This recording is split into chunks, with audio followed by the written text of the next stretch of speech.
Day in my life as a tsetse, naabot sa Hong Kong. Puerto David yun, day. Oh, birthday sa inyong katsetse, day. Nagpunta ako sa Ocean Park, day. Ito talaga yung binalikan ko dito mga katsetse, no? Kaya hindi man ako nasatisfied mga katsetse ba, itong mga penguin ba, kaya wala man kasi ito sa atin. Uy, nasa mga snow-snow lang ito ba, ng mga country ba. Kaya kahit na masama yung panahon dito mga katsetse, no, ay pinuntahan ko talaga sila mga katsetse, oy. Alak ko talaga kanina mga katsetse, no, ay bagyo na yun ba, ay kalakas-lakas talaga, oy, tapos nasa kabilang isla pa ito ba. Pero wala talagang makakapigil sa atin, no, pag gusto talaga ay may paraan ba. Ay!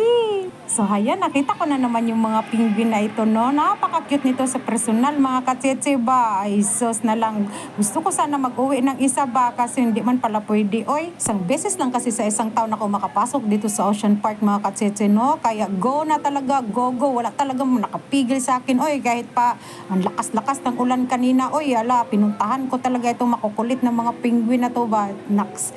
Kaso lang mga katsetse, no? Nung nakapasok na ako dito ba? Tapos na daw yung feeding, no? Kaya hindi ko na naabutan yung pag-feeding nito ba, kaya mag-formation man yan dyan sila. Oy, ang cute-cute nito ba.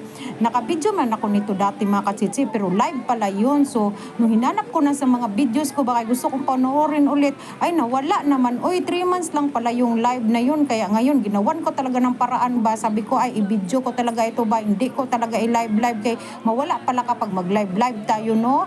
So, kailangan talaga na ma-save natin ba, kay kapag ganito kasi na in-stream ads yung gawin natin, for long form video, for lifetime man kasi ito, kung hindi man masira yung Facebook natin. Pagpasok mo pala dito mga katsetse, no, kay amoy isda ba, pero normal lang talaga yun, kay yun man yung pagkain nitong mga penguin. Magtaka talaga tayo nito kung amoy durian.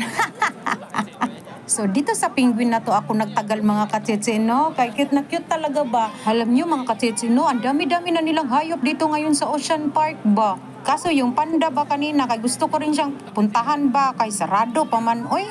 Tapos nakakita ako dito ng napakalaking turtle ba. Sa susunod kong video, ipakita ko lahat yun mga katsetse, no? Pero gusto ko munang i-share sa inyo itong penguin na nakita ko ba. Ganito tuloy. Nagkabulol-bulol na tuloy mag voice over. So ayan pala, no, buti talaga may tripod ako ba. Kaya kung wala akong tripod, no, hindi ko to makikita ng malinaw. Kay kalaki-laki man kasi ng glass sa harapan. Uy, double pa. So ayan, no, grabe ang sakit-sakit ang liig ko niyan ba, kay pwede ko man sila tingnan dyan, no, pero yung camera ko ang tiningnan ko sa taas ba, kay gusto ko kasing makuha talaga sila lahat, no, pero hindi talaga kaya, nangawit na ako yan, kay binaba ko na naman yung cellphone ko mga katsetse, kay mabigat man, kay mahaba-haba man itong tripod na dala ko. So ito na munang naglangoy-langoy yung kinuhanan ko, kay may isa dyan, nako, napakakulit talaga, parang gusto ko talaga siyang bitbitin talaga pa uwi sa bahay, kay gusto kong gawing laruan ba. Pero kidding aside mga katsetse, no, parang yung ninanais na ilang araw kong iniisip ba na sana andito pa itong mga penguin na ito, no, sa Ocean Park, kasi minsan kasi nagsasara sila mga katsetse, no. Pero kahit masama ang panahon ngayon, bukas itong penguin na to na area, kasi marami man kasi nagsara na area.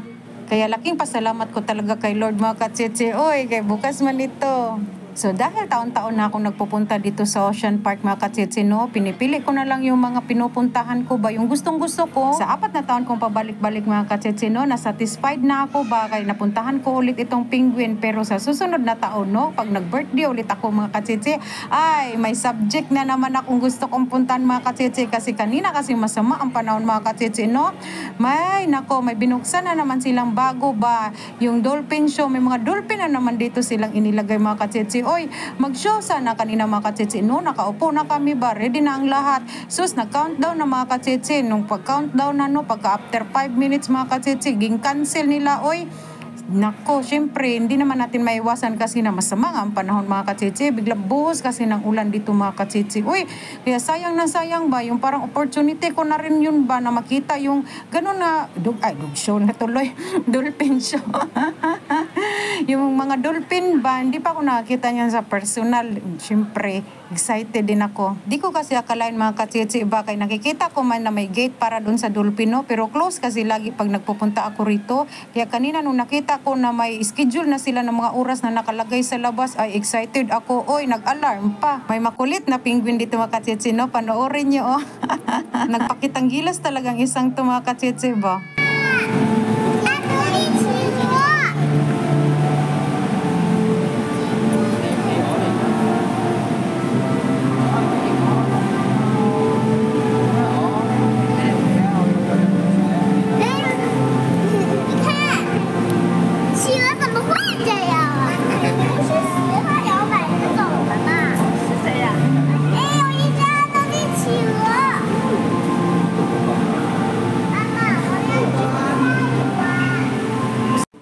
napakalakas ng ulan kanina, no? Ay blessings na yun mga katsetse ba. Kaya non-stop talaga ako na nag-video dito, no? Kaya kung magpurgod na ako sa Pilipinas ba, makita ko to na minsan nakapasok din ako at nakakita din ako ng mga penguin, no? Abangan nyo mga katsetse sa susunod kong video ha. Kaya ang dami-dami ko pang mga ipapakita sa inyo na wala noon sa mga pinost ko. Maraming salamat!